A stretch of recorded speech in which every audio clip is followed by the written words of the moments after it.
Okey, ini adalah logam yang boleh hasilkan lebih daripada satu ion. Contohnya macam kuprum. Okey, dia boleh hasilkan kuprum positif. Satu lagi adalah kuprum 2 positif. Okey, manakala ferrum dia boleh hasilkan dua jenis ion. Okey, ferrum 2 positif.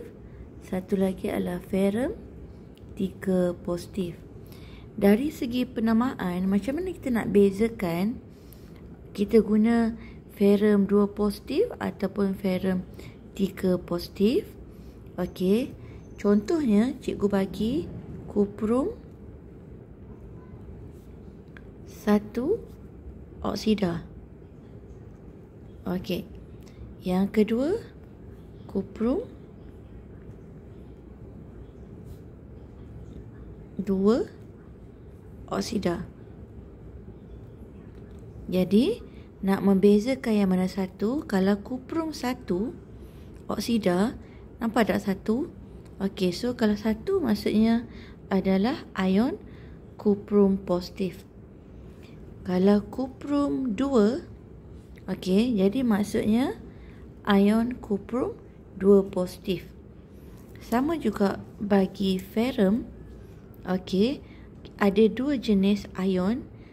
Ion ferrum 2 positif, ion ferrum 3 positif. Jadi, kita boleh buat contoh ferrum 2 oksida. Satu lagi ferrum 3 oksida. Okey, nak membezakannya adalah tengok pada number Roman ni. Okey, di mana kalau 2 ferrum 2, maksudnya kita guna ion ferrum 2 positif. Kalau ferrum 3 oksida, so 3 kan, jadi ion ferrum 3 positif. Okey, ini kita boleh apply pada logam yang boleh hasilkan lebih daripada satu ion. Kalau contoh, kalau magnesium, dia boleh hasilkan satu saja magnesium 2 positif, ion magnesium 2 positif. Tapi ada beberapa logam yang boleh hasilkan lebih daripada satu.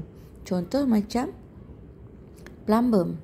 Plumbum boleh hasilkan Pb positif and then Pb 2 positif. Maksudnya ion plumbum positif, ion plumbum 2 positif.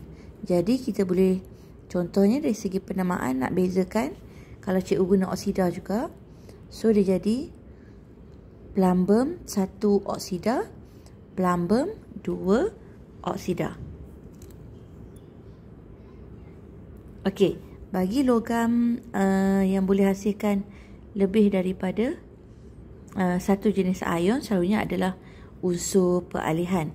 Okey, ini semua adalah unsur peralihan.